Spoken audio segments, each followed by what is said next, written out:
Hello friends, this is your friend back with a new fanfic, Naruto Reborn with Future Memories. If you like this story, don't forget to like, share, and subscribe, and leave your thoughts in the comments. Now, let's start. Chapter 1, Fox Blossom Inn. A Lifetime of Chances. Start. Ino groaned as she walked down the road. Her feet were killing her, her hair was a mess, and she just wanted to lie down and pass out. She knew that everyone else in the group felt the same. They had just finished a grueling mission that they were completely unprepared for. It was supposed to be a simple C-class assignment, escort a drunken bridge builder home. It quickly spiraled out of control when Trained ambushed Team 10 and very nearly killed all of them. It was only thanks to Shikamaru's quick thinking that allowed them to trap the mist ninjas. After learning the truth from the prisoners and their client, Asuma decided to continue the mission but also call in for backup. 2 days later, Team 8 and Team Guy arrived. Team 8's tracking and reconnaissance abilities would protect against future attacks and Team Guy's extra experience would provide the muscle in a fight. With 3 teams, they were far better equipped to take on the Demon of the Mist and his strange ice apprentice, though the two still managed to slip away after the initial encounter. The following days were spent either watching the bridge or training, waiting for the rogue ninja's return. Ino didn't like Team Guy at all. The sensei and his clone, Rock Lee, were exuberant to the point of insanity. The constant yelling and hugging had quickly frayed the Yamanaka's nerves. Neji Hyuga was annoyingly pompous and seemed to have something against Hinata. Ino caught him glaring at the heiress more than once. Though what the meek girl could have done to offend him was beyond Ino. The last member, Tenten, was nice enough, but seemed offended whenever Ino complained about what the moisture was doing to her hair.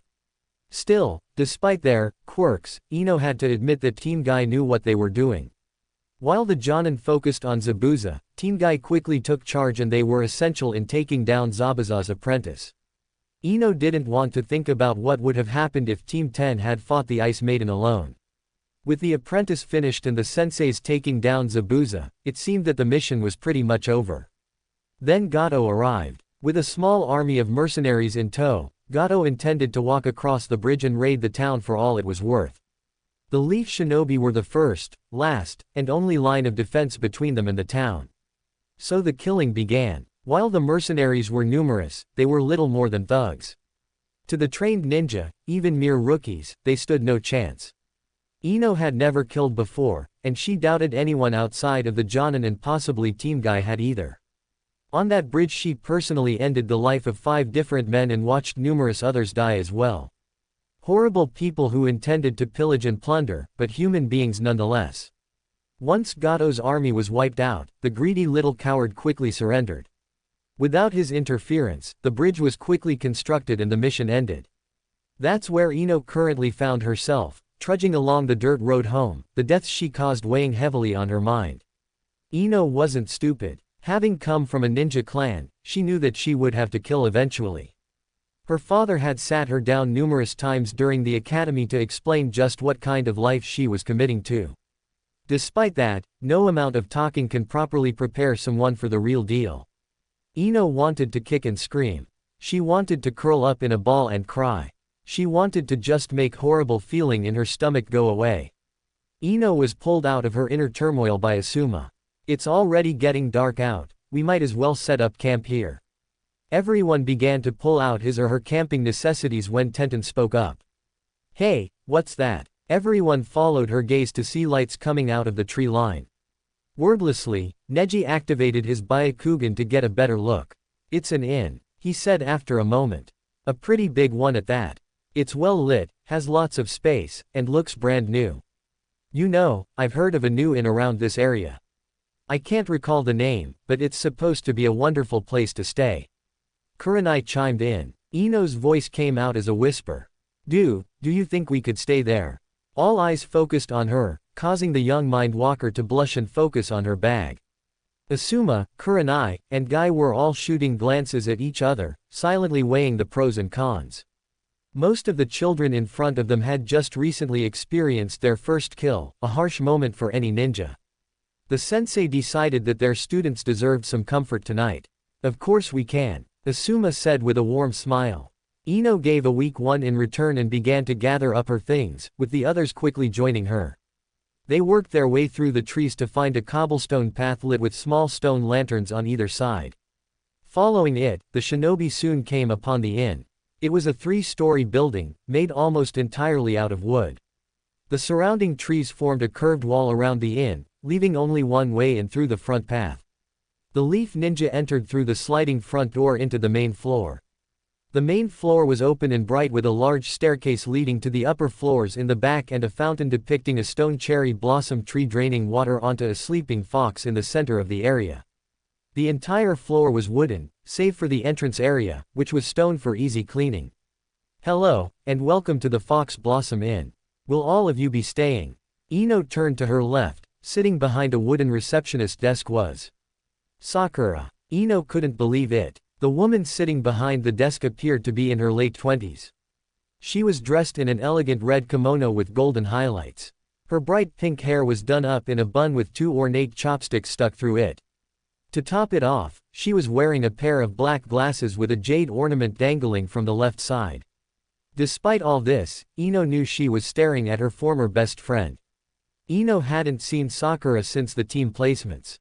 Ino had stewed with rage when she learned that Sakura was going to be on the same team as Sasuke, only to later find out that Team 7 failed their Jonin's exam.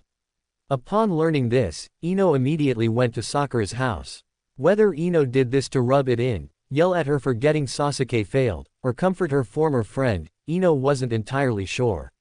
When she got there however, Ino learned from Sayuri Haruno that Sakura had left home a week ago and no one had seen her since, likewise for Naruto and Sasuke. When Ino talked to her father about it, Inoichi brought it up to the Hokage at a council meeting.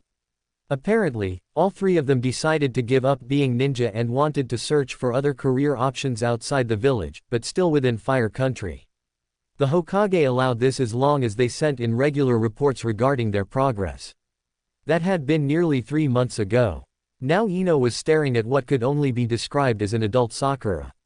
Shikamaru put his hand on Ino's shoulder. "Come on, Ino. This can't be." The woman suddenly interrupted. "Well, hello, Ino. Sorry, I didn't see you at first. Wow, 3 entire teams of Leaf Ninja. Welcome." While Team Guy just seemed confused, Teams 10 and 8 were staring in shock. "Is that really you, Sakura?" Ino asked. Older Sakura gave the blonde a warm smile. "Yes, it's me. How have you been?" "How have I been? Here's a better question, where have you been?" Sakura looked thoughtful for a moment before responding. "Well, after Naruto, Sasuke, and I failed Kakashi's test, the 3 of us sat down and decided that being ninja just wasn't for us. Instead, we decided to look for other pursuits. We found this rundown old place and bought it for a real bargain. Then we renovated and opened for business. We're actually making quite a bit. How could you afford to buy and renovate this place?" Kurenai asked. Sakura shrugged. The Uchiha clan funds really helped. Asuma was horrified. "You've been stealing from one of the Leaf's founding clans," he demanded. Sakura rolled her eyes. "Of course not. Sasuke agreed to pay for the inn and renovations. He gets the majority of the money for working here anyway." Ino's mind suddenly latched onto what Sakura was saying. "Wait a minute, you've been here alone with Sasuke for over 3 months.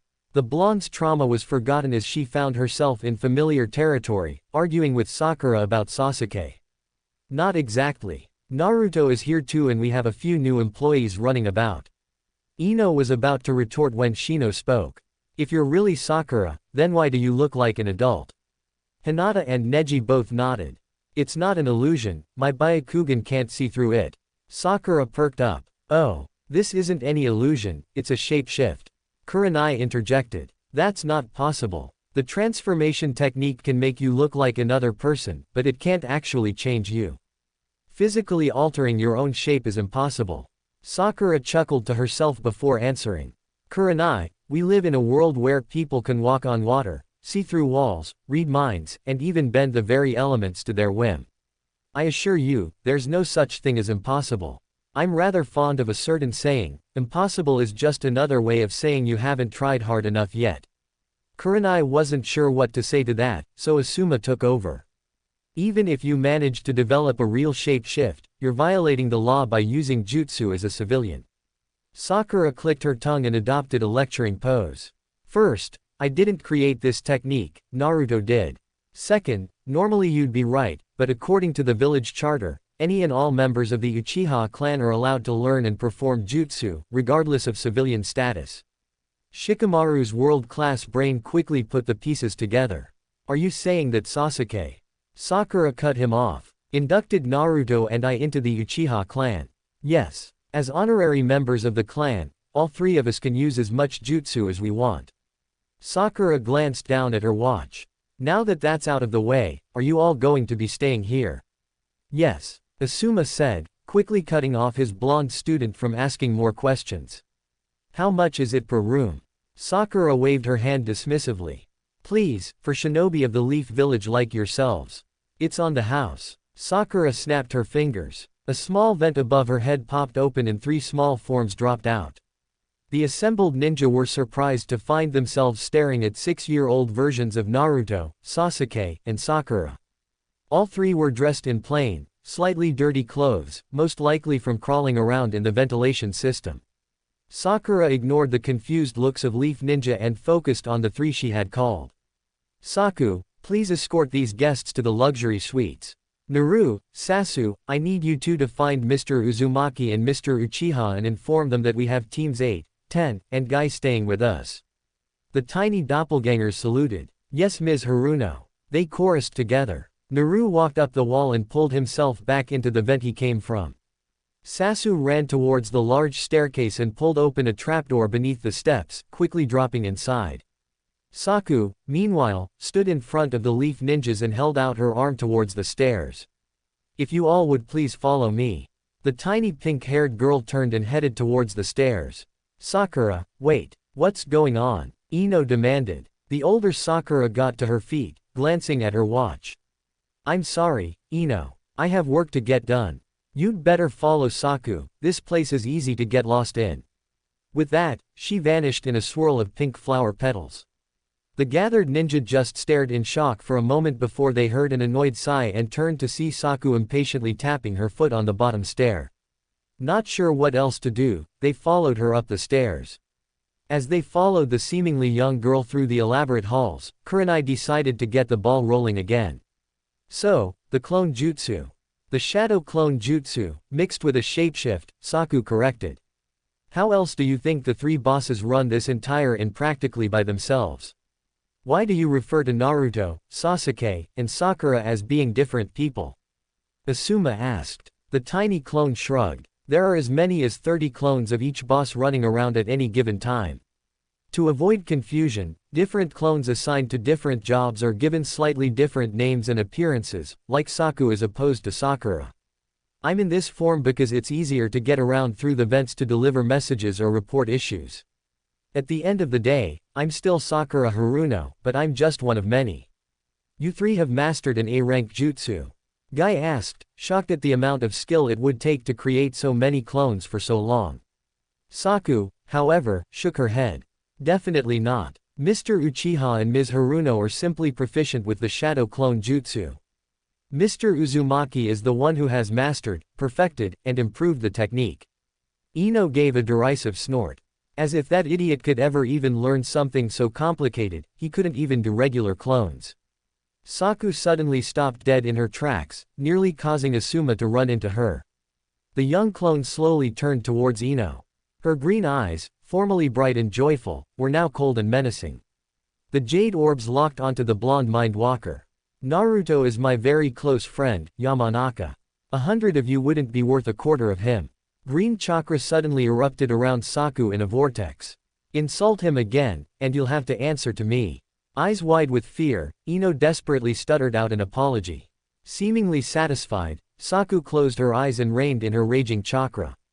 She tilted her head towards the ceiling. I just got a little angry. I'm fine. Those who followed her gaze saw a pair of blue eyes within a vent staring down at them before vanishing. Saku gestured back down the hall.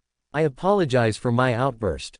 Please follow me. As the guide led them down the hall, the Leaf Ninja were talking furiously amongst themselves.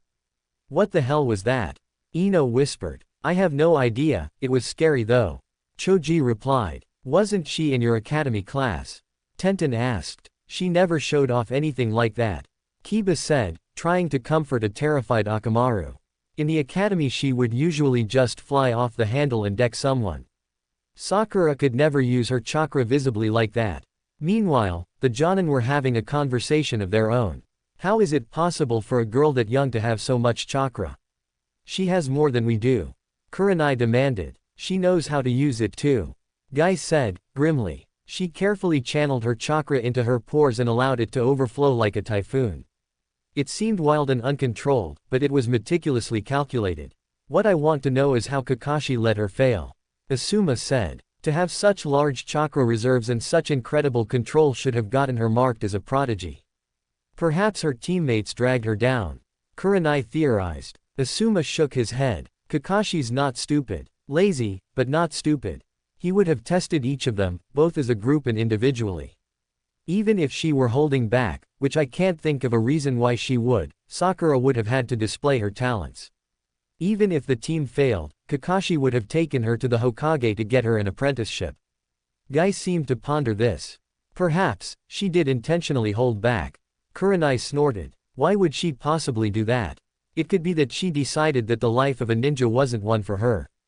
Asuma supplied. Kurenai was unconvinced. After going through the entire academy, she just decided not to be a ninja and fail her test on purpose. Again, why? With how powerful she is, she would be a great ninja. Power isn't everything, Guy said softly. There are plenty of ninja who are exceptionally strong, only to be put in a situation they couldn't handle. Kakashi's father, the White Fang, is one such example. To this day the White Fang is considered one of the strongest ninja to ever be produced by the Leaf. Yet, despite his power, he found himself in a situation where he had to choose between saving his teammates' lives and completing the mission. Instead of following protocol, the White Fang chose to save his comrades. Even the people he saved publicly ostracized him for his choice. He lost his faith in village and in himself. He committed suicide while Kakashi was still just a boy. Kurenai, having never heard this story, was shocked. Guy continued. As I said, that is just one example of many. The Leaf is full of jaded individuals who made a wrong choice, or were just put in a no-win situation. It's entirely possible that Sakura, studious girl that she is, came across some of these people while doing research about being a ninja. It isn't hard to imagine what effect the horror stories of ninja life could have on an impressionable young girl. She probably decided that she couldn't handle life as a ninja and quit before even really beginning. Frankly, I admire her for accepting that she wasn't cut out for this life and getting out before it's too late. Kurenai was amazed that might, flames of youth, Guy was able to come to such a mature and credible conclusion. Asuma, who has known Guy for much longer than Kurenai, was unsurprised. Guy was one of village's top jonin for a reason. Assuming that your theory is correct, then why wait to fail Kakashi's bell test? Why not just talk to her academy teacher and bow out? Asuma asked. Guy shrugged. It could be that she didn't have the nerve to just up and quit, so she made it look like she wasn't skilled enough to be a shinobi. That way, instead of having multiple people try and talk her into staying, they would all try to make her quit for her own safety. Kurenai interjected. That would be very clever, if your theory is correct. At best all we have are blind guesses. At least until we can get back to the village and ask Kakashi the exact details of the test. That brings up another point. She continued, even if Sakura intentionally held back, Naruto and Sasuke would both have had to do poorly as well. On top of that, all three of them apparently decided to quit being ninja and open this in. For Sakura, I could understand her being dissuaded, but Sasuke's desire to kill Itachi and Naruto's dream of being Hokage borderline on obsession. I can't imagine any horror story stopping either of them. So why would they quit as well? I honestly haven't a clue. Guy admitted. Here we are. Saku spoke up. She gestured to 3 doors. Each suite has a central living area and 4 separate bedrooms. Each team can have their own suite. Press the intercom button if you need anything. Dinner is at 9. With that, the young clone evaporated in a puff of smoke. Without much else to do, the teams retired to their respective rooms. Scene break. Oh god, that felt good. Ino sighed as she walked down the hall. A series of murmured agreements came from the others around her. They had just gotten out of the hot spring bath and they all felt wonderful. The hot springs were massive stone basins carved into the ground. Decorative stones and statues littered the area around the springs. Various trees and bamboo plants were transplanted to give the feeling of being lost in the woods. Between each pool were high fences that guaranteed privacy. While indoor baths were available, the fences also surrounded the entire hot springs area, allowing the baths to be outside, under the stars. The changing areas provided a series of scented soaps, shampoos, and bath salts. After taking their pick of cleaning lotions, the guys and girls went to their separate bathing areas. After a long and luxurious soak, the Leaf Ninja found their clothes cleaned, dried, and pressed waiting for them. Clean, dressed, and hungry, the shinobi made their way towards dinner. Following a series of signs, they found themselves at the dining hall. Once again, the collective group was amazed. The dining hall was a massive room. The walls were painted a lush maroon with golden lining. The far wall held a mural depicting an orange fox running through a field with a blue wolf and a pink tiger. Tables littered the hall, covered in snow-white cloth and deep blue plates. A truly enormous crystal chandelier hung from the center of the ceiling, nearly 12 feet across.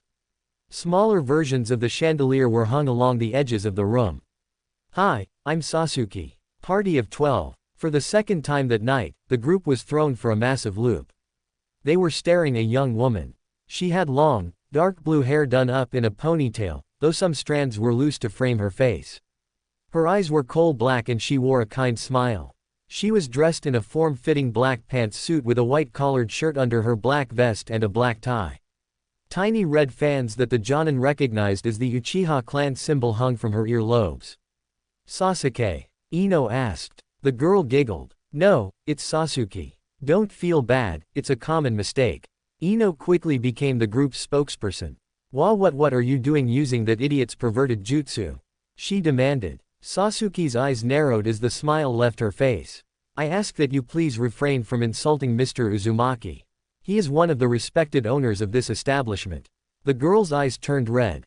"And I don't appreciate little blonde brats slandering his name or his accomplishments." Before Ino could respond, Sasuke's eyes returned to normal and she turned on her heel. "Now, if you'll please follow me, I'll show you to your seats."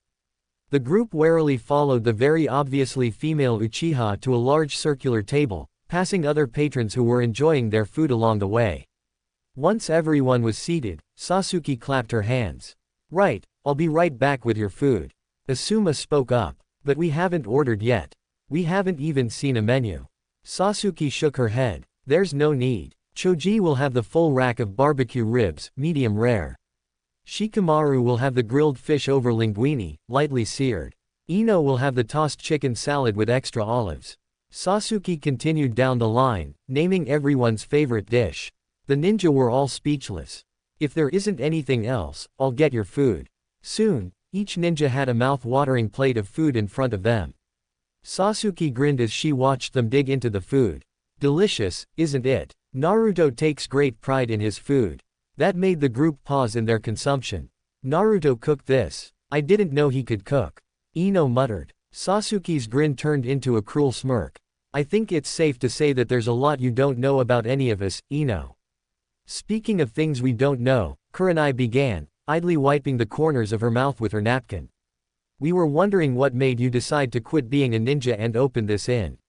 Sasuke stared at Kurenai for a moment, making the woman slightly uncomfortable, before closing her eyes and sighing. "To be honest, I didn't like who I was becoming." When asked to clarify, Sasuke shook her head ruefully. "Before testing us, Kakashi asked us what our dreams and desires were. I racked my brain and do you know what I came up with? I wanted to kill my brother. That's it. That's all I could think of. Without realizing it, killing my brother became my single reason for living. Think about it for a minute, even if I did succeed in killing Itachi, then what? I would be lost without a purpose or a reason for living." Sasuke smirked. It didn't reach her eyes, so you know what? I decided that I wouldn't give the bastard the satisfaction. He told me to devote my life hatred and vengeance. Well, him. I won't live for him or for anyone else. I'm only going to live for me and what I want, not what he wants. The young woman sighed. The first step in separating myself from the path of an avenger was to quit being a ninja and find a new calling in life. When Sakura approached me with the offer to open this inn, I took it. I originally only intended to stay until I could figure out what to do with my life, but I like here. Sakura, Naruto, and I are in charge and it's actually a lot of fun. There's a lot of hard work as well, but that just makes working here all the more satisfying. You get what you put into it, you know. But above all else, I have Naruto and Sakura with me. As long as I have them, I don't need anything else. Now, if you'll excuse me, I have other clients to attend to. With that, the girl turned on her heel and left the ninja to their food and their thoughts. Scene break. After finishing their exquisite meal, the group decided to head to bed. While they all wanted to stay, for one reason or another, they still needed to report their mission to the Leaf Village. So they had to leave early the next morning. They made their way towards the main lobby, intending to head up the main staircase to the suites. They were surprised to see a man with a head of spiky blonde hair sitting at the reception desk, writing in a ledger. Ino was about to call out to Naruto when two men walked in. Without looking up from his writing, Naruto spoke. "Hello and welcome to the Fox Blossom Inn. How long will you be staying with us? You need to come with us, Naruto." Only then did the blonde look up from his ledger. The two men were dressed in black cloaks, decorated with red clouds. The man who spoke was surprisingly short. His long black hair was pulled into a ponytail. Odd lines along his nose descended from his eyes. His red, Sharingan eyes. The other man towered over his companion. His skin was pale blue and looked rough to the touch. 3 lines similar to gills adorned his cheek under both eyes. His mouth was split into a wide grin, showing off razor-sharp teeth. His blue-green hair was held up in spikes by his headband, which like his companions, had a horizontal slash through it. Naruto sighed and set down his pen as he got to his feet. As he reached his full height, the Leaf Ninja realized Naruto was also in an adult form, dressed in a loose black and orange kimono. "Akatsuki, right." The two nodded. "And you're here for the Kyuubi." They nodded again. "And there's no chance of just sitting down, having a drink, and talking this out." Another pair of nods. A grin spread across Naruto's face. "Good." Naruto thrust out his arm, causing the two S-ranked missing ninjas to be flung off their feet by an invisible force and sent flying out the door. Naruto performed a quick 360 twirl on his heel. His entire outfit changed as he spun. The kimono morphed into a pair of black pants, combat boots, and a black shirt decorated with orange flames along the bottom and the sleeves. Naruto turned to Saku and Sasu who were passing by. "Tell Sakura and Sasuke that I'm going to go deal with some rowdy clients." With that, he leapt out the doors after the two ninjas. The Leaf Jonin pulled themselves out of their stupor and prepared to follow Naruto. Two people appeared in front of them, cutting them off. The Jonin realized they were looking at the older version of Sakura from earlier and an older, male version of Sasuke. "What are you two doing?" Asuma demanded. "We need to go help Naruto." Sasuke snorted. "Naruto can handle himself. You would just get in his way." That was Itachi Uchiha and Kisame Hoshigaki, two of the most dangerous men in the world.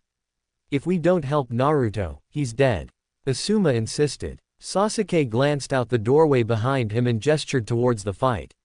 "He looks like he's doing fine to me." The Jonin rushed out the door, with the genin following them, only to stop and stare at the spectacle before them. Naruto wasn't just winning, he was cleaning house. Kisame launched a giant water shark at Naruto, while Itachi shot a giant fireball from the opposite side. Naruto began spinning in place, a vortex of wind forming around him. Instead of being disrupted by Naruto's technique, the miniature tornado allowed both attacks to slip past Naruto. Kisame and Itachi suddenly found themselves in the direct line of fire from their partner's jutsu. The two rogue ninja leapt away to avoid the attacks, which was exactly what Naruto wanted. Now that the two were separated, he could focus on them one at a time. The blonde appeared behind Kisame, causing the former mist ninja's eyes to widen. The swordsman turned sharply, intending to shave off Naruto's legs with Samahata. The blonde grabbed Kisame's arm, halting the attack, and slammed his knee into the swordsman's gut. The blow knocked the wind out of Kisame's lungs and caused him to drop the sharkskin sword. With Kisame hunched over and gasping for breath, Naruto raised his hand. Wind whirled around his fist in a cyclone. The blue-eyed innkeeper slammed his hand into Kisame's neck. The vicious wind tore through the former mist ninja's rough skin, severing his head from his shoulders. Naruto dropped the corpse and turned to face Itachi. The Uchiha's eyes morphed into a black pinwheel. Mangekyo Sharingan.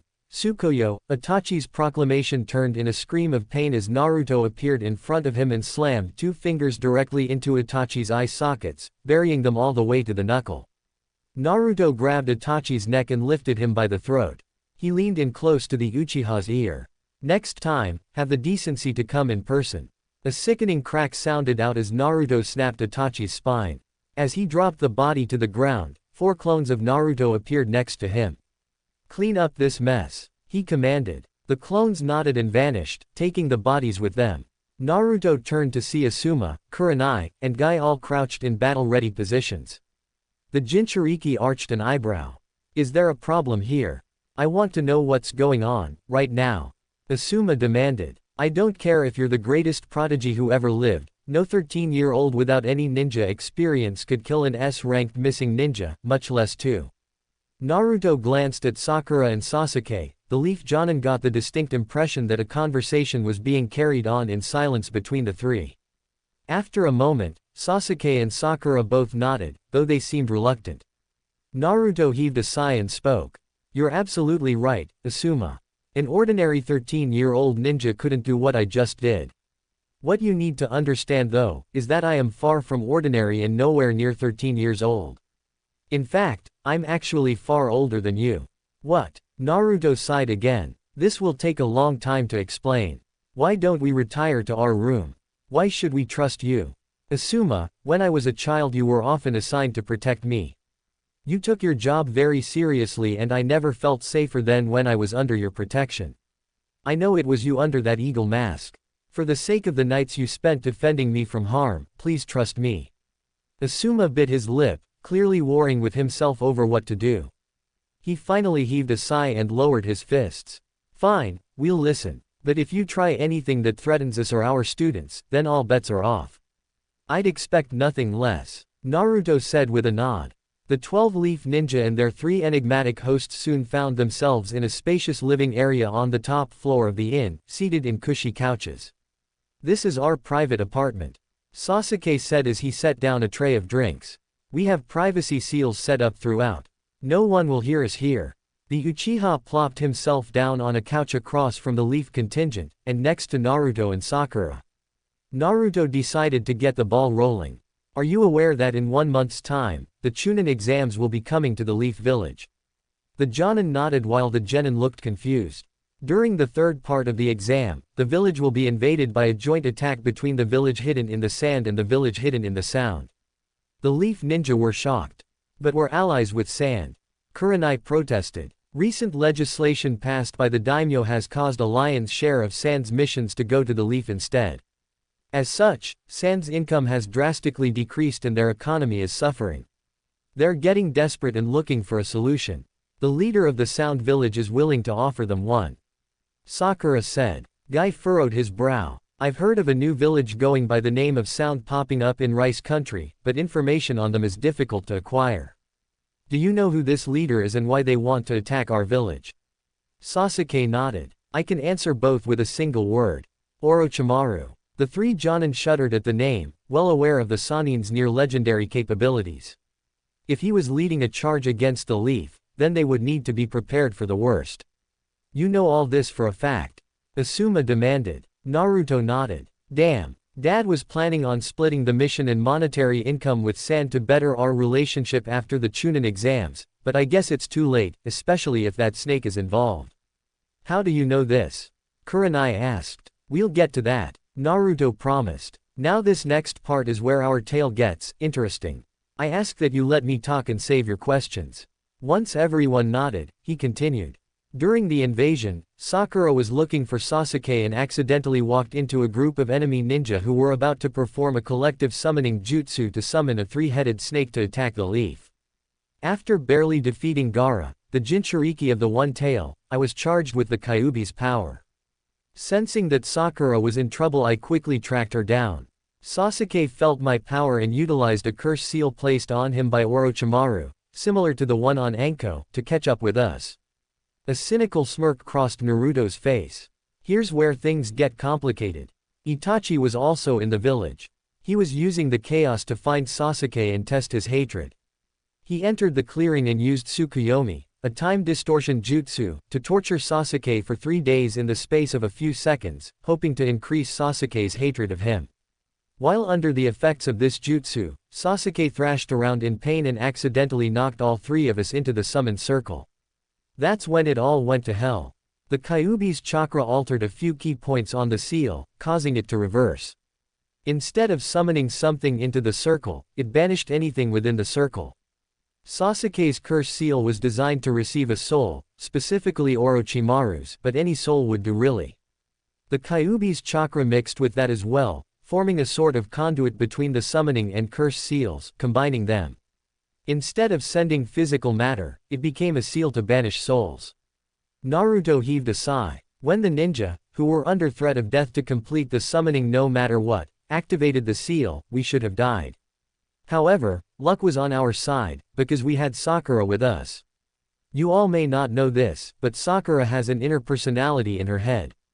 This isn't a mental disorder, it's part of a rare ability she possesses. Sakura has a very large and very strong soul. If her soul comes in contact with another, she can act as a sort of hub for the other soul. As such, if she is ever exposed to another person's soul, she snatches it up and keeps it alive. Sakura suddenly spoke up. It's incredibly useful for saving a person's life with medical jutsu. If someone's body dies, their soul departs from it. With my ability, I'm able to temporarily house the soul while focusing on healing and restarting the body. Once the body is able to sustain itself, I can dump the soul back inside. Naruto gave Sakura a nod of acknowledgement and continued. Sasuke and I got caught by Sakura's soul when we were expelled from our bodies. With Sakura acting as the hub and a massive amount of the Kyuubi's chakra getting pulled along for the ride, we managed to keep each other alive. The final piece to an already complicated puzzle was the Tsukuyomi. At the time, Itachi was using it to make Sasuke repeat the same painful memories over and over again. Naruto held up his hand and began ticking off fingers. The altered summoning seal, the altered curse seal, Sakura's soul trap, the time-distorting Tsukuyomi, the Kyuubi's chakra, and 3 scared kids who didn't want to die. These factors all mixed together to create the situation we're currently in. When the seal activated, Sasuke, Sakura, and I found ourselves waking up on the day of the team placements. Asuma was horrified. Are you saying that? Yes, we traveled through time. To the single point where our 3 lives became intertwined with one another, the day we became teammates. If this is true, Kurenai began slowly. Then it still doesn't explain why you opened an inn of all things and how you defeated 2 S-class missing ninja. Naruto nodded. Very true, but the story isn't over yet. Not by a long shot. First, let's answer the question of how I beat Itachi and Kisame so easily. Naruto suddenly snapped his fingers. A body in a black cloak with red clouds appeared before them. This is the body of Itachi after I killed him. Though they could only see his face, the Leaf Ninja could tell immediately that this wasn't Itachi Uchiha. Transformation. Kurenai theorized. Avatarism. Naruto corrected. In a nutshell, members of Akatsuki can implant their minds and abilities onto another's body. This allows them to scout dangerous areas and fight without personal risk. The downside is that the avatars are only about 1/3 as strong as the actual controller. If this had been the real Itachi and Kisame, that fight wouldn't have gone nearly as well. Naruto snapped his fingers, causing the body to vanish. Now then, as for how we're so strong. We did indeed travel through time, but I never said we only did it once. The loops, as we call them, are permanently tied to our souls. As long as we stay alive, we continue through time normally. But if we die, for whatever reason, our souls are snapped back to the team selections, no matter what. The gravity of the situation began to sink in. Good God. Guy whispered. How long have you all been doing this? Naruto gave a humorless chuckle. We lost count of the decades a long time ago. Let's just say that Sasuke, Sakura and I have lived longer than any human being has a right to. That's why we opened this inn. Sometimes we need to take a step back and engage in some healthy stress relief. If you have all this time and information, then why aren't you in trying to save the village from the invasion? Asuma asked. Sasuke suddenly groaned. For God's sake, we have. We've saved the village more times than there are leaves on a tree. We've each been declared heroes and have each even become Hokage. Hell, we've even been the cages of all the other villages as well. Maybe for once we just want to kick back and let the leaf save itself for once. Naruto cleared his throat. Let me clarify something, there is no end to these loops. No matter what we do, we will always wake up on the day of team selections eventually. We can unite the entire elemental nations under one flag and die at the age of 130 after over a century of peace, and we'll still wake up on team selections. We've analyzed every factor, tried every possibility, and done all the research we can on the event that got us here and how to get out. The simple answer is that there is no way out. There is no perfect loop or ultimate goal that will cause this to end. We're going to keep doing this forever. From now until the end of time. This is our life now. Kurenai suddenly had a horrific thought. If you want to keep running this in peacefully, then why tell us this? You must know that we will report all this to the Hokage. Naruto gave a sad smile. Because you won't remember any of this. We just needed to distract you long enough for the immobilization seals on the couch to take effect. The Leaf Ninja were horrified to discover that they couldn't move. This trick takes a while to use and we needed to make sure you all couldn't evade. In our experience, telling the truth about our situation is a great way to distract people. Sorry about this, but it's nothing personal. Sasuke, do it. Sasuke closed his eyes for a moment before opening them, revealing the Mangekyo Sharingan spinning in his eyes. Sleep, he whispered. Scene break. Ino, wake up. Huh. Ino found herself lying on the ground in her sleeping bag with Shikamaru leaning over her. We're packing up camp and heading home. The Nara said. Okay. Ino quickly packed up her things and joined the others as they headed down the road. None of the Leaf Ninja felt the three pairs of eyes watching them from the shadows. For the sake of the nights you spent defending me from harm, please trust me. Sasuke quoted. How do you sleep at night? Naruto snorted. Yeah, because lying to a Jonin is the worst thing any of us have ever done. They were silent for a moment. What do we do now? Sakura finally asked. We wait. Naruto replied. Orochimaru is sure to come looking for Sasuke here eventually. He'll be expecting 3 ninja dropouts, not experienced combat veterans. It should be easy to get the drop on him. Once we take care of him, the invasion will fall apart without his leadership. Because of how easily we beat the avatars, Akatsuki will send the Immortality Twins after us next. Whether they're avatars or not, once we kill them, Akatsuki will be too nervous to attack us until the last moment. They'll gather up the other Biju and once all 8 are captured, they'll come here. Then it's a simple matter of destroying the demonic statue of the outer path and removing the Biju from this world, and finishing off the remaining members. So we're just leaving the other Jinchuriki to die then? Sakura asked. Naruto sighed. It happens. Tell you what, we'll make it up to them next time by getting the Jinchuriki humanity law passed next go round. Sasuke groaned. Great, that means I have to impress Kakashi enough to convince him to take me on as his apprentice during the bell test. Then getting in good with the elders so they put you on the fast track to becoming Hokage. Sakura continued. Then getting inside the barrier put up by the Sound Force so you can simultaneously save the old man, and prove your loyalty to the Leaf by resisting Orochimaru's offer for power. Naruto added. The 3rd Hokage will decide he needs to retire and will put me in the chair with him as my main advisor. Once he's confident enough you can handle it, he'll formally appoint you. Sakura said. Naruto picked up. Your first act will be to make Jinchuriki wards of the Hokage and ensure that they are granted all the rights of a citizen and have special loopholes in place to make it impossible for someone to mistreat a Jinchuriki. Sand, desperate to make up for the invasion, will quickly pick up the law as well. Sasuke sighed. Mist will be interested in an alliance so they put the law into place as well. Sakura interjected. Cloud, who actually treat their Jinchuriki fairly well, will pass the law out of principle, leaving Rock forced to pass it due to political pressure. Naruto smirked. With all 5 villages doing it, it will quickly become a national law, and Akatsuki won't be able to make a move without the entire elemental nations coming after their heads. Sasuke finished. Sakura laughed. We really got this down to an exact science, don't we? Naruto shrugged. It comes with experience. Now come on, we have other clients to attend to. Nodding in agreement, the 3 time travelers vanished into the trees. Chapter 2. Naruto wiped the sweat from his brow as he sat back in the sand. He grabbed the canteen next to him and drank deeply from it. With a satisfied gasp, Naruto pulled the canteen away and wiped away a small bit of water from the corner of his mouth. He was currently in the village hidden in the sand, or more specifically, he was just outside of it in one of the various training grounds. In an effort to improve their elemental affinities, as well as add to their jutsu arsenal, Naruto, Sakura, Sasuke decided to split up and join the villages that suited their element. Since Leaf primarily specialized in fire jutsu, they had to look elsewhere for proper techniques. Naruto was in sand to learn wind techniques, Sasuke was in cloud to acquire new lighting jutsu, and Sakura was in stone to practice her earth styles.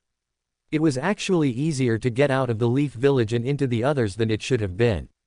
Team 7 simply used shadow clones to fake their own deaths and they could leave the village without getting marked as missing ninja.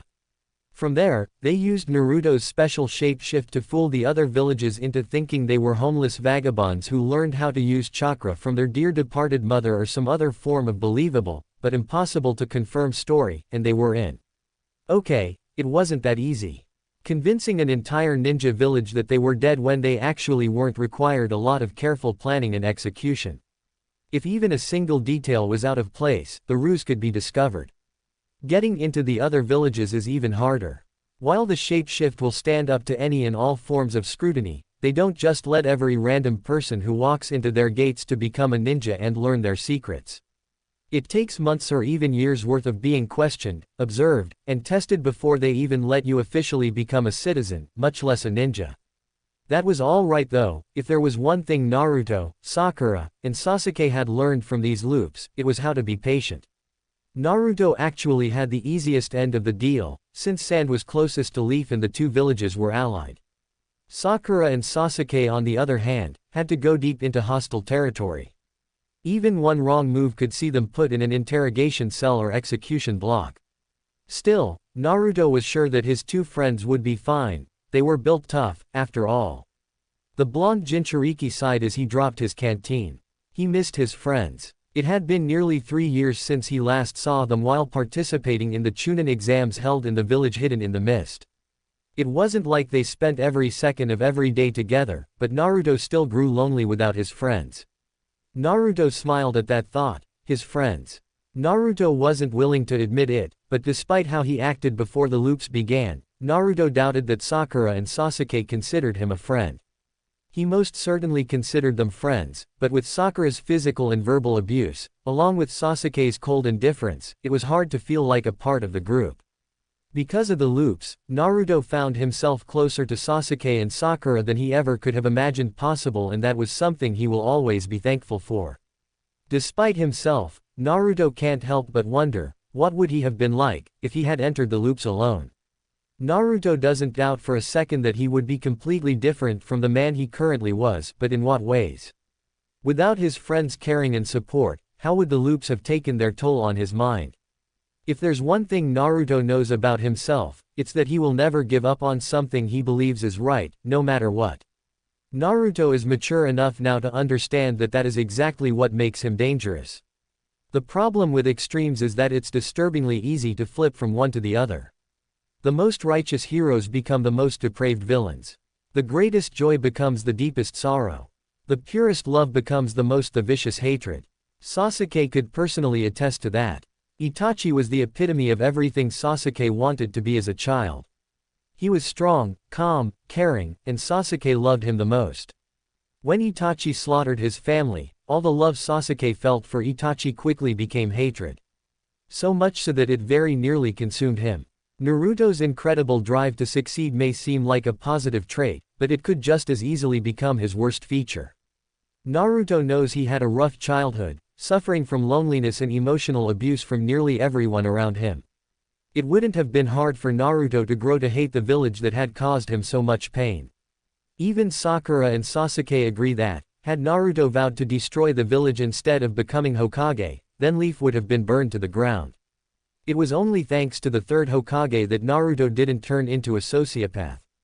Sarutobi was very nearly the only person who truly cared for Naruto before the loops, besides the people working at Ichiraku Ramen and, of course, Ruruka. Naturally, Naruto came to idolize the man and everything he stood for, wanting to grow up to be just like him, hence his obsession with becoming the Hokage. Sarutobi spent many hours telling stories to Naruto about the Leaf Village, and how much he loved it. He unwittingly painted the village in the best possible light, since that was truly how he viewed it, faults and all, and quite possibly saved it from a second coming of the Kyuubi. Thanks to the third Hokage's stories, Naruto was able to look past how the village treated him, and look at it as a whole. He was able to see the many happy citizens who lived content within the Leaf's walls, and Naruto vowed to one day be a part of that. By becoming the Hokage and gaining everyone's respect, Naruto's respect for the Hokage would never falter, or at least, that's what Naruto had thought. Not long after the loops began, Naruto, Sasuke, and Sakura tried to break into the Hokage's vault to get at his jutsu collection. Unfortunately, they were caught by an Anbu guard who held a particular hatred for Naruto after losing his daughter in the Kyuubi attack.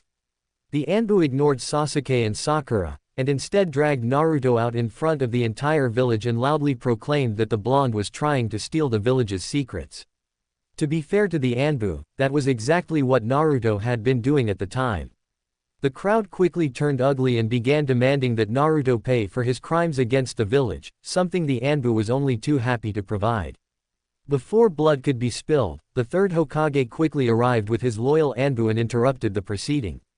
Despite arresting the overzealous, but justified Anbu, the village was still calling for blood. Not seeing another way that Naruto could escape unscathed, Sarutobi was forced revealed who Naruto's father was, and why he was chosen to hold the Nine Tails. Sarutobi hoped to mollify the crowd with the bombshell of Naruto's heritage so he could get Naruto away and get the real story out of him. Learning that their hero, the fourth Hokage, had chosen his own son to bear the burden of a Jinchuriki, the village quickly calmed down. Most were simply too shocked to remain angry, instead attempting to wrap their brain around this sudden reveal. All but one, that is. Naruto was devastated by this news. Since he first learned to talk, Naruto had asked the third Hokage about his parents. Every single time, without fail, Sarutobi would say he had no information about Naruto's parents.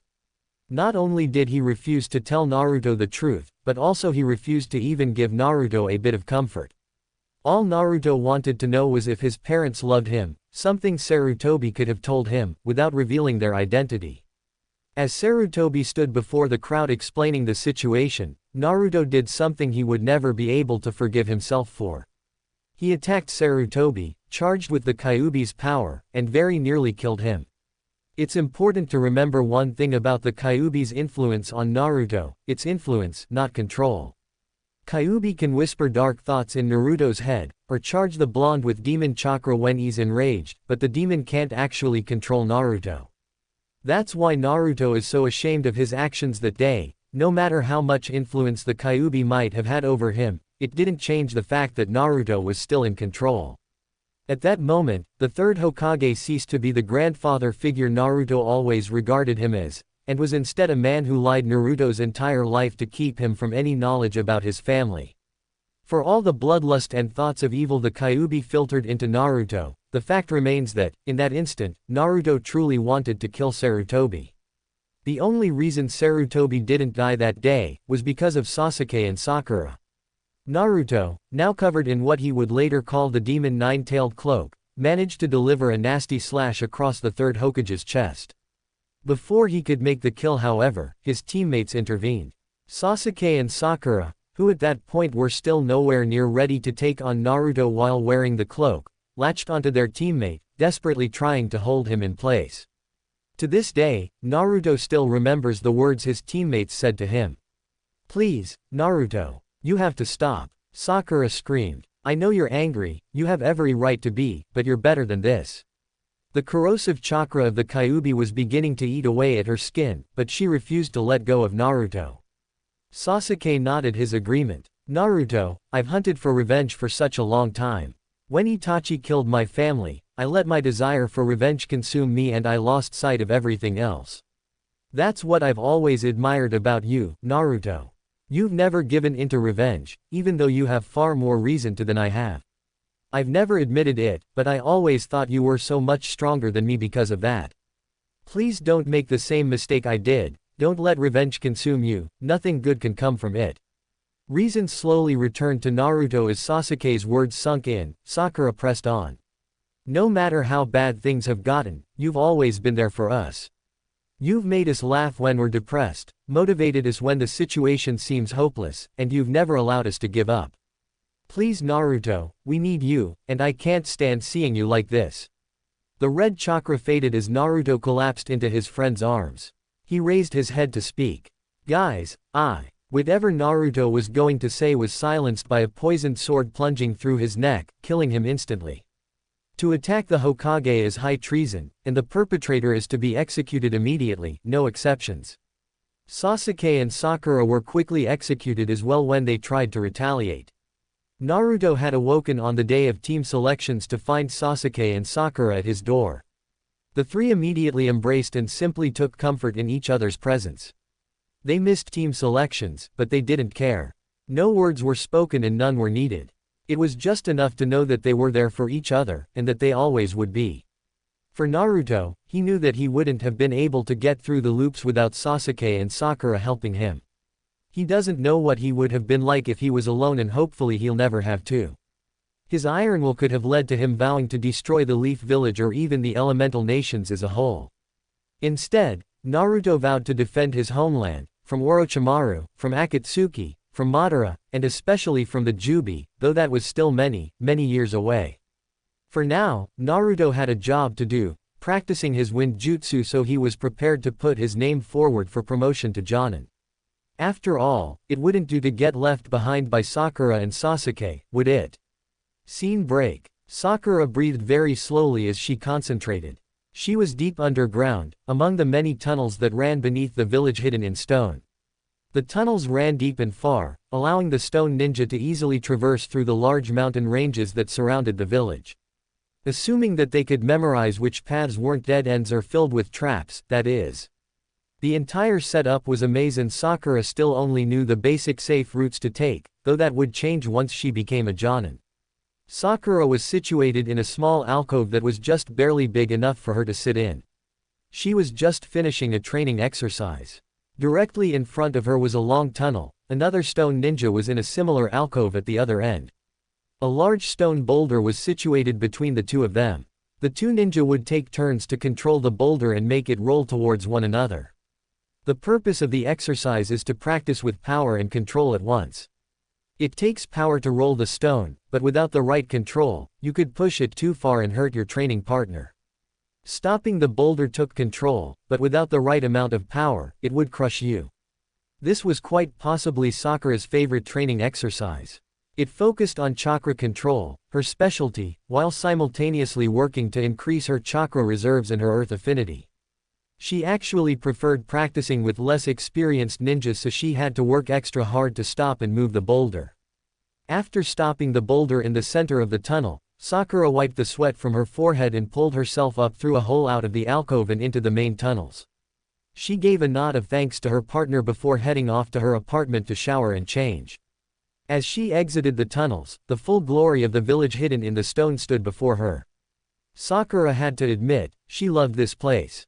The large stone towers seemed cold and menacing at first, and the dreary climate sure didn't help.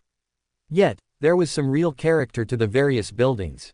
Maybe because she was aligned with the earth, but Sakura could see the effort and craftsmanship that had to have gone into each structure. Plus, there was just something about being surrounded by mountains and away from the world that made Sakura feel at home. She would have to talk to Naruto and Sasuke about moving here for a loop or two. Thinking of her friends brought down Sakura's good mood somewhat.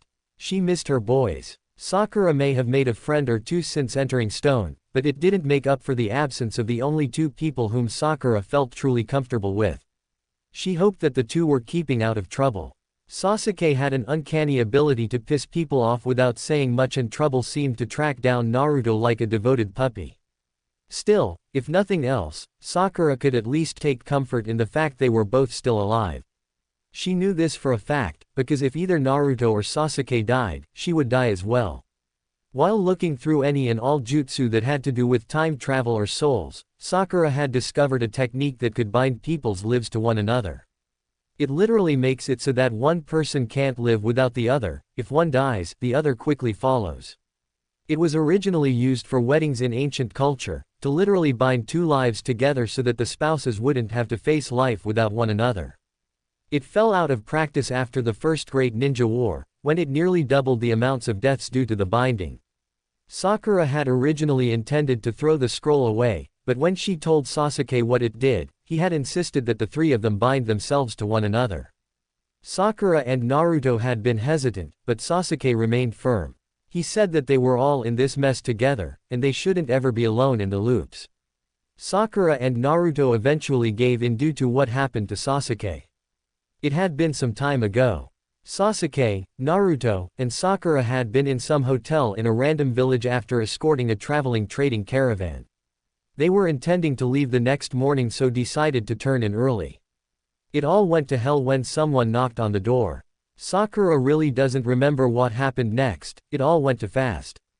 All she remembers was Naruto lying in a bloody heap on the floor, Sasuke pinned to the wall by knives, and a pair of cold, red, Sharingan eyes staring into her soul as her throat was slit.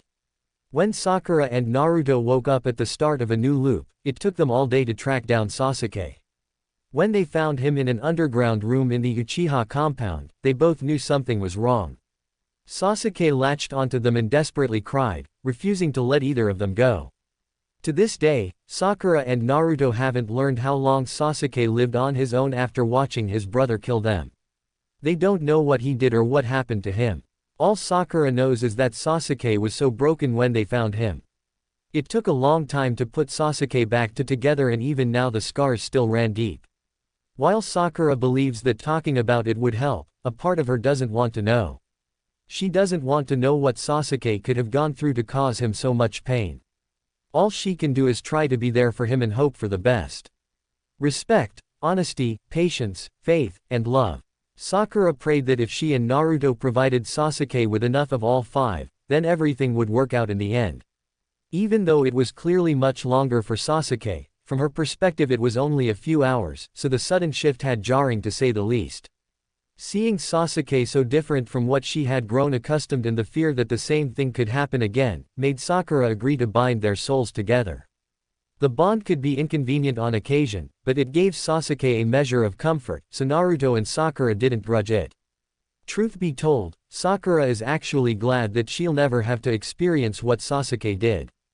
Thinking about the soul bond always made Sakura wonder, what would she have been like if she had entered the loops alone? Sakura has a pretty good idea of how she would have acted. She would have cried and screamed and pushed all her problems onto someone else. She would have taken out her frustration on Naruto and waited for Sasuke to save her. When it became apparent that he wouldn't be able to do anything, Sakura imagines she would have gone insane. Sakura is certain that if she were ever somehow meet her pre-looping self, the two of them wouldn't have gotten along. The most painful lesson these loops had taught Sakura was that there's nothing wrong with relying on your friends, but sometimes you have to stand up and be strong on your own. Sakura remembers the day she made the conscious decision to stop letting Naruto and Sasuke carry her. It was still very early in the loops, when they didn't know what they were doing and were desperate for a solution. Naruto and Sasuke had been arguing while Sakura just sat there, unwilling to interject. "No, Sasuke," Naruto had growled. "You've had some bad ideas before, but this takes the cake. Think about it, Naruto. Use that space between your ears. We don't have any idea what we're doing or how we got into this mess. He is sure to have an entire catacomb worth of jutsu and information that we could use to our advantage." Sasuke argued. "The guy is batshit insane. Instead of heading for the hills, you want to throw yourself into his clutches, and you say I'm the stupid one." Naruto demanded. "Orochimaru is the snake Sannin." Sasuke retorted, trying to keep his calm. "He is considered one of the greatest ninja to ever live and he wants to train me. This is a golden opportunity, can't you see that? So what? You're just going to betray the leaf and go running off with its greatest traitor." Naruto was starting to scream. "It will be back to normal after the reset." Sasuke's voice was rising as well. "I can learn as much as possible, then be back in the leaf without any consequence." Naruto wasn't having it. "He betrayed our village and led an invasion against it." Sasuke opened his mouth to retort, but Naruto cut him off. He killed my grandfather. Sasuke bit his lip and looked away. The death of the third Hokage had been a harsh blow to everyone in the village, but it was clear that Naruto took it the worst. Even with the benefit of having him back after the resets, that didn't make attending his funeral over and over again any less painful. If there's one thing Sasuke could understand, it's having your loved ones torn away from you. We can use this against him, Naruto. Sasuke said quietly, his previous anger forgotten. I can learn his secrets and techniques. I'll learn how to take him down and we'll save the third Hokage once these loops end. Sakura had been sidelined through all this. While she didn't want Sasuke to leave her, she was still too infatuated with him to go against his decision. She still remembers thinking, back when they thought the loops could end, that Sasuke would eventually find a way out for all of them. How naive. Naruto wasn't done yet. What about that possession jutsu of his? You understand that he only wants you so he can take control of your body. Of course I understand that, but even if he succeeds, the loops will. You don't know that. Naruto cut him off. We don't know how much these loops can reverse. For all we know, Orochimaru's soul taking over your body might erase you completely and put Orochimaru in these loops. What if we wake up on team selections and it's not you inside your own head, but that snake freak? Sakura and Sasuke both shuddered. The mere thought of what Orochimaru could do with these loops was terrifying. Despite this, Sasuke wouldn't back down. It's a risk we have to take. I need this, Naruto. Naruto's eyes had actually flashed red for a moment. You need what? Power. So you can go kill your brother. Sasuke nodded weakly. Have you ever stopped to realize how psychotic you sound when you talk about killing your own flesh and blood? He killed my family. Sasuke shouted. Naruto was unimpressed. And now you're off to do the same damn thing. We can turn it into an Uchiha family tradition. Hey, here's an idea. When you have some kids, you can give them little dolls that look like you to set on fire so they're ready to keep the tradition alive by murdering you in your sleep.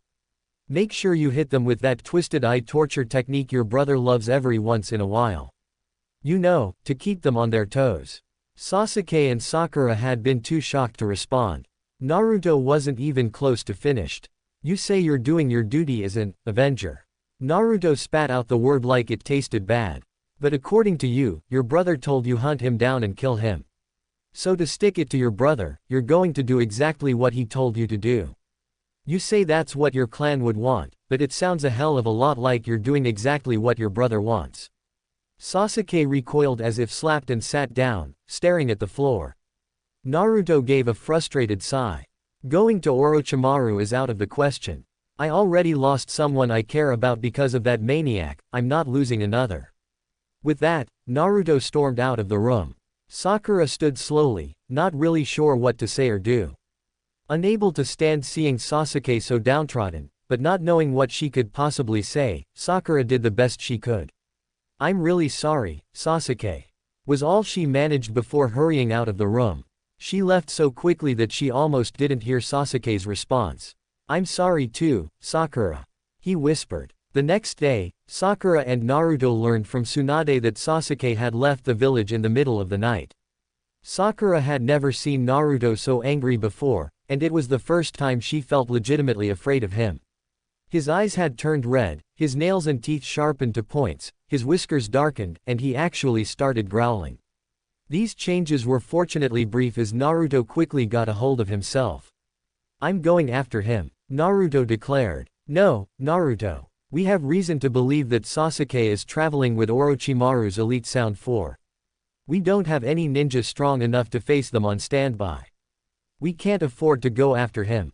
Tsunade said. Apparently I didn't make myself clear, Lady Hokage.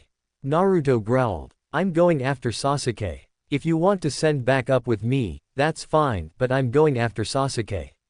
The blonde turned on his heel and strode out the door. Naruto. If you leave then I'm going to have you suspended from your ninja duties. Tsunade threatened. It was hard to say who had been more shocked, Tsunade or Sakura, when Naruto's headband was carelessly tossed back into the Hokage's office. For a moment, the two of them had just stared down at the headband, unable to believe how far Naruto was willing to go. Naruto, wait, Tsunade shouted, but Naruto had already run off. Damn that brat. Shizune, get a team together.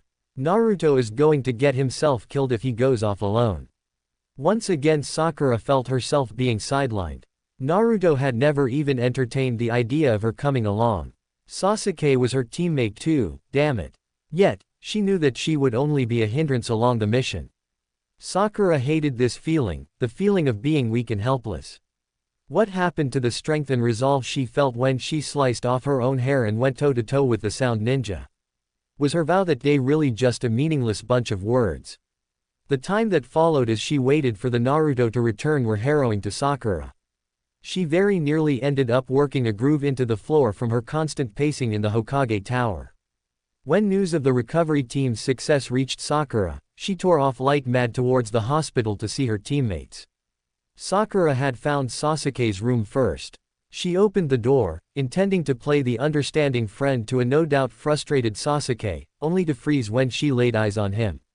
Sasuke was covered in bandages, his right arm looked like it had been flash-fried and he was being kept knocked out to better heal his injuries. Staring at her crush, Sakura had felt anger build up inside of her. Naruto did this, she thought as she left the room. He was jealous of Sasuke trying to actually get stronger to find a way out of these loops. That's why he didn't want Sasuke to leave. So he hunted him down and beat him within an inch of his life. Sakura's mind quickly spiraled into a hate fest as she mentally cursed Naruto for daring to hurt Sasuke. That bastard, I'll show him. The enraged Kunoichi stormed towards Naruto's room, intending to yell and scream at Naruto for hurting her crush. Once she found his room, Sakura slammed open the door, and opened her mouth to scream, only for her anger to die in her throat. If Sasuke looked like he'd been beaten within an inch of his life, Naruto looked like he'd been sent flying straight over the edge only to barely get knocked back into life. Sakura had never seen so many injuries on a single person before. There were bandages everywhere, most of which were red with blood, both his arms were in slings, his legs looked like dogs had spent the better part of an hour chewing on them, and there were entire seal arrays over Naruto's chest that looked like a hole had been blown through it. Even worse was the fact that despite his ludicrous amount of injuries, he was still awake. Naruto gave Sakura a weak smile. Hey, Sakura. I brought Sasuke back. Just the act of talking looked like it was causing him incredible pain. Sakura fell to her knees beside Naruto's bed, desperately wanting to hug the poor boy, but afraid she might injure him further.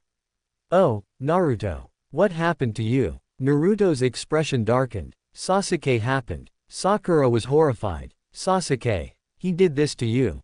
Naruto nodded. Those sound freaks did something to him. They put him in a barrel to, as they put it, finish the process. Whatever it was, it powered up Sasuke's curse seal. It's starting to do more than just influence his mind, now it's able to actually physically alter him. Naruto paused for a moment to look out the window. He seriously tried to kill me, Sakura. Sakura's mind raced as she tried to process this information. Sasuke tried to kill Naruto. Naruto nearly killed Sasuke. It was self-defense. Why would Sasuke do such a thing? The curse seal has tainted his mind, it's not his fault. This just proves Naruto was right. If Sasuke can't handle the curse seal, he'll never be able to resist Orochimaru. Sasuke was just doing what he thought was right. So was Naruto. Naruto would never have resorted to trying to kill his friends. Naruto. Sakura said slowly. Thank you. She leaned up and gave him a quick kiss on the cheek. Despite himself, Naruto blushed slightly. What was that for, Sakura? Just for being you. Excuse me, Naruto, but I need some room to think. Sakura got to her feet and left the room. She wandered the halls, her emotions a whirlwind inside her. Sakura so wanted to believe that Naruto was lying, but he was one of the most honest individuals she knew. Not to mention the fact that it was clear who had taken the worst beating during the fight. Sakura didn't know what to do. If the curse seal could truly influence Sasuke so severely, then they needed to figure out a way to remove it or, ideally, stop Sasuke from getting it at all. Until that was possible, however, Sasuke would have to be contained. It seemed Naruto could stop Sasuke in a fight, but only barely. What if next time, Sasuke comes out ahead? Would he really kill Naruto? Naruto needs help in stopping Sasuke from losing control, and Sakura realized she was the only one who could help him. But I don't want to have to hurt Sasuke. Sakura moaned to herself. Screw you. A separate voice suddenly shouted in her head. This isn't about you or what you want.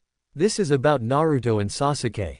Inner Sakura raged. Naruto needs you to be strong so he doesn't have constantly worry about you, like when he fought Gaara. Sakura winced at the reminder of being pinned to a tree and nearly crushed to death. Inner Sakura wasn't done yet. Sasuke needs you to be strong, so the moron doesn't go off the deep end and kill the people he's supposed to care about. You need to be strong because the two of them need you to be. But I don't know what to do to be strong. Sakura wailed. Inner Sakura's voice softened. You already made the first step in the forest of death, remember? You vowed to become strong and not let Naruto and Sasuke worry about you, now you just need to make good on that promise. Forget about attracting boys, looking good, and just trying to float by in life. Those days of childhood joy went out the window when you put on that headband. It's time to start training for real. Sakura nodded her head as she felt the familiar resolve that had filled her during the second exam. She was a ninja of the leaf. It was time to start acting like one. That's my girl. Inner Sakura cheered, before her voice turned cruel. But first, let's go and show Sasuke what happens when you hurt people we care about. Her mind made up, Sakura headed back towards Sasuke's room. Once she was sure no one was around, Sakura cut off the flow of the drug that was keeping Sasuke asleep. Sakura waited as he slowly came to his senses. Sakura, he asked groggily. Sasuke, are you awake? She snapped her fingers in front of his face a few times to gain his focus. Yeah, I'm awake. Where are we? What happened to? Wham! Once she was certain Sasuke was alert, Sakura nailed him across the face with a right hook. Ow! What the hell was that for? Sakura grabbed Sasuke's shirt and pulled him up to her eye level. Her voice came out in a low growl. That was for trying to kill Naruto. I hope you understand that you've only managed to prove that Naruto was right all along. You can't handle the curse seal, and if you think I'm just going to sit back and let you hurt not only Naruto, but also yourself, then you've got another thing coming. Try to run away again and I'll drag your sorry back to the village myself. Satisfied she'd made her point, Sakura dropped Sasuke back on the bed and strode out of the room. Right before she cleared the door, Sasuke spoke. What happened to you, Sakura? Without turning, Sakura responded. I've had to grow up and realize that my friends are too stupid to remember that they're on the same side without me there to straighten them out. Leaving Sasuke to his thoughts, Sakura went to spend the rest of the visiting hours with Naruto. Sakura pulled herself out of her reminiscing as she reached her apartment in stone. It was a pretty small thing, but she didn't need much space and had decorated it enough to feel at home in it. As she prepared for a much-deserved shower, Sakura hoped that Naruto and Sasuke could survive long enough without her to make Jonin and learn some real techniques. Because she intended to bury them both with her new jutsu once she got back to Leaf. Scene break. Lighting crashed, thunder boomed, and rain pelted down on Sasuke's body. He stood at the top of the tallest mountain in Lightning Country, even higher than the hidden village of Cloud. A massive storm raged around him as he attempted to strike out at and reflect the various lightning strikes with his own. It was dangerous, it was borderline suicidal, but it was secluded, it was demanding, and it made him stronger, which was what Sasuke really wanted. Storms always made Sasuke feel better. Maybe it was the electricity in the air that reacted to his lightning affinity. Maybe it was the moroseness of the gray clouds that so often matched his mood. Maybe it was simply that the heavy rain blocked out all other sounds, sights, and smells, and allowed Sasuke to feel free from the insanity his life had become. Sasuke couldn't deny it, he missed Naruto and Sakura. He can't help but wonder when exactly they became friends in his mind. When he stopped referring to Naruto as dead last or idiot. When he stopped considering Sakura an unwanted load to be carried and instead considered her his friend. Whatever the reason for why they became so important to him, Sasuke knows he'll do anything and everything to protect them. Unlike Naruto and Sakura, Sasuke doesn't need to imagine what he would have been like if he entered the loops alone. He experienced firsthand exactly what it would be like. Sasuke still remembers the day with alarming clarity. They had been lounging in a hotel when someone had knocked on the door. Naruto had moved to answer the door, only for a blade to slice through the wood and cut the blonde in half. Itachi strode into the room, quickly plunging the blade into Naruto's heart, kidneys, lungs, and finally pinning the blade through his brain. Not even Naruto could survive that. Sasuke had shot to his feet, but Itachi kicked him into a wall, and then used 5 extra long kunai to stake Sasuke into place. Sasuke struggled and fought against his bindings, even very nearly ripping his arm off. The Uchiha screamed his throat raw, as he demanded Itachi leave his teammates alone. Those demands quickly turned into desperate cries for someone to help as Itachi held Sakura's neck up where Sasuke could clearly see. Sasuke will never forget watching the knife plunge into Sakura's neck, or the way her eyes lost their focus as the life slowly drained out of them. Once he was sure she was dead, Itachi unceremoniously dropped Sakura to the ground and left. He hadn't said a single word, and had been in and out in nearly 60 seconds. When Sasuke finally managed to pry himself off the wall, his first thought was just to slit his wrists and be done with it. Wake up on team selections and just try to pretend it had never happened.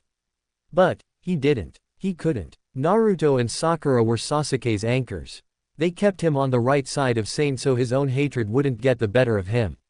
Without either of them to talk him out of pursuing Itachi, all the old thoughts of bloodlust and revenge came roaring back.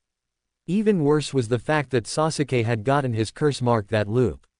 He had hoped to practice controlling it on a day-to-day basis with Naruto and Sakura there to watch over him.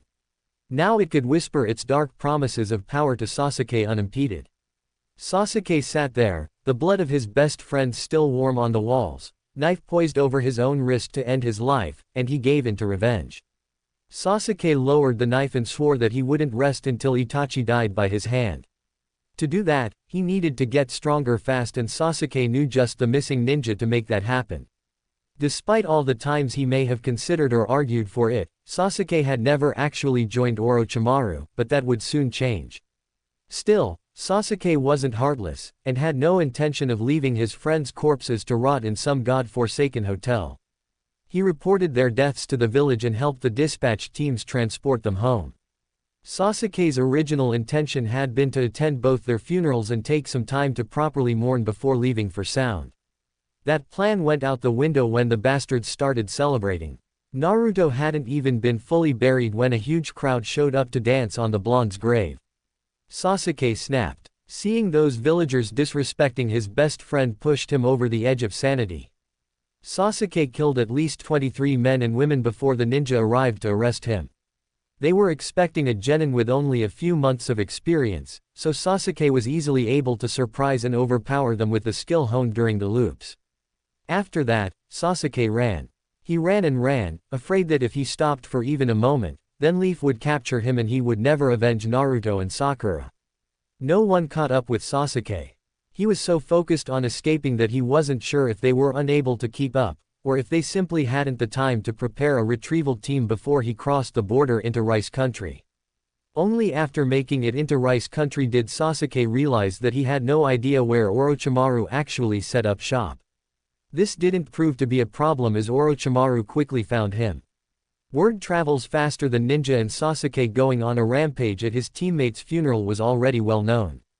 When the rogue Sannin appeared before Sasuke, he opened his mouth to speak, but Sasuke raised his hand. "Save it. I don't care how, I don't care what it takes, and I don't care what you do to me. Just make me strong enough so I can kill Itachi, and you can have my worthless body after that." Orochimaru's grin went from ear to ear. So it began. Orochimaru trained Sasuke into the ground. In a few short years, Orochimaru had filled Sasuke with more than just jutsu and techniques.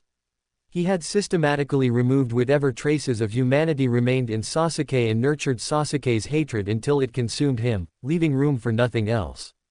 This ultimately came back to bite the Sannin, as Sasuke waited until Orochimaru's current body was sick and rundown before betraying him. With Orochimaru's body literally fighting against him, it was easy for Sasuke to kill the snake. Sasuke gathered a team from Orochimaru's minions and set out to hunt down his brother. It had only taken a month before they ran into Itachi, though it was quite a bit longer before Sasuke finally met one who wasn't an avatar or illusion. However, it was only a matter of time before Sasuke finally tracked down his brother. Leaving Suigetsu, Karen, and Jugo to deal with Kisame, Sasuke went onward to confront Itachi. What followed was by far the hardest battle of Sasuke's life. Illusions, S-class jutsu, philosophy, hand-to-hand combat, and psychological warfare all bundled together into one explosive battle. In the end, Sasuke's hard work paid off. Itachi laid beneath Sasuke, his eyes ripped out and his arms and legs pinned to the ground. Sasuke held a knife to Itachi's throat, the same knife he used to kill Sakura that Sasuke very nearly killed himself with. Sasuke carried it with him all this time, to exact his vengeance with. This is for Naruto and Sakura. Sasuke raised the knife high above his head, and brought it down into Itachi's skull with all the force his worn-out body could muster. As Itachi finally died, a voice whispered into Sasuke's ear. "Well done, Sasuke." Then everything went black. When Sasuke awoke, he was in an underground room, in the presence of a man with a strange orange spiral mask. That was the day Sasuke learned about the existence of Madara Uchiha and the truth of the Uchiha massacre. Sasuke had felt as if his entire existence was crashing down around him. All this time he had been trying to kill his brother, when Itachi was doing everything in his power to protect him. He just wanted Sasuke to be safe and away from Madara's influence. Instead, Sasuke had blundered right into it. Itachi allowed the entire world to think he was an insane, heartless murderer. He took the sins of all the Uchiha on his back so Sasuke wouldn't have to bear the load. Itachi, I'm so sorry. Still, something wasn't adding up. If Itachi truly didn't want Sasuke to follow the path of hatred and instead wanted him to redeem the Uchiha clan, then why did he kill Naruto and Sakura?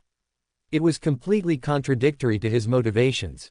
Unless, it wasn't Itachi who actually committed the murder. That couldn't be right though. To pull off such a thing would have taken an incredible illusion, and Sasuke's Sharingan can see through illusions, unless another Sharingan cast them. So it had to be Itachi then. The only other Sharingan users were himself, Kakashi, and Madara. A cold realization filled Sasuke. It was you. Sasuke had whispered, interrupting Madara's speech about the evils of the leaf. It was you that day that killed my friends. I didn't question the possibility of someone using an illusion to look like Itachi, because it would take a Sharingan to fool a Sharingan. Up till now, I thought there were only 3 Sharingan users left, but there is actually a 4th, you. Madara was quiet for a moment, his expression hidden behind his mask. Huh, I didn't actually think you'd be smart enough to figure that out. The ground where Madara was standing on a moment before exploded as Sasuke tried to hit Madara with his 1,000 birds technique. Humph, not bad, Madara said from across the room. But you're way too weak to actually land a blow on me. It's a shame, I had hoped to wind you up and point you towards the Leaf Village to distract the major villages long enough for me to finish my plan. It's bad enough that the Kyuubi is taking so long to reform itself, stupid 4th Hokage, but now you've proven to be a hindrance as well. Ah well, no plan survives contact with the enemy and all that. I guess I'll just have to kill you. Sasuke, still severely weakened from his battle with Itachi, collapsed to the ground. The 1,000 birds technique had taken a lot of chakra he simply didn't have at the moment, and his body was shutting down. Madara, almost casually, strolled over and bent down over Sasuke. He got so close that Sasuke could see the Sharingan eye behind the eyehole in his mask. So long, Sasuke. Give my regards to your brother for me. Sasuke suddenly felt a terrible pain in his eyes as blood seeped from his sockets. Black flames consumed Madara, blowing him back into the darkness and out of Sasuke's sight. Damn him, Madara cursed. Itachi gave you his eyes, didn't he? Clever bastard must have set them to activate whenever you saw my Sharingan. You got lucky this time, Sasuke. I have to go get these healed. Itachi's Amaterasu technique isn't something to take lightly. Next time, I'll most certainly kill you. Before falling into darkness, all Sasuke could hear were the slow steps of Madara retreating. Sasuke slowly awoke to the sound of someone calling his name. Sasuke, Sasuke, Sasuke. Karen wailed. I'm awake, Karen. Sasuke suddenly found his vision obscured by red hair as Karen latched onto his neck. Sasuke. Thank God, she cried. Karen, what happened? Where are Suigetsu and Jugo? Sasuke struggled to get out over Karen's sobs. Karen sniffed and pulled away, wiping away tears. They're dead, Sasuke. Kisame is a complete monster. Suigetsu challenged him to a sword fight and couldn't even score a single blow on him before Kisame cut off Suigetsu's head. Jugo lost it and entered his berserker form, but even that wasn't enough. Kisame somehow combined with his sword, turning himself into a humanoid shark abomination. He ripped Jugo to pieces. What happened then? Sasuke asked. Karen took a shuddering breath. He came towards me, his unnatural chakra was making me sick to my stomach. He said he needed something to eat after his battle and decided to take a snack before leaving me. With a start, Sasuke realized Karen's left arm was gone. Karen continued on, her gaze locked on the floor. The pain was so bad I could barely think straight. I don't know how I managed to heal myself, but I did. I finally gathered the energy to go looking for you and found you in this underground room. That's it for part 1 of Naruto's Dangerous Second Life. If you enjoyed this story, don't forget to like, share,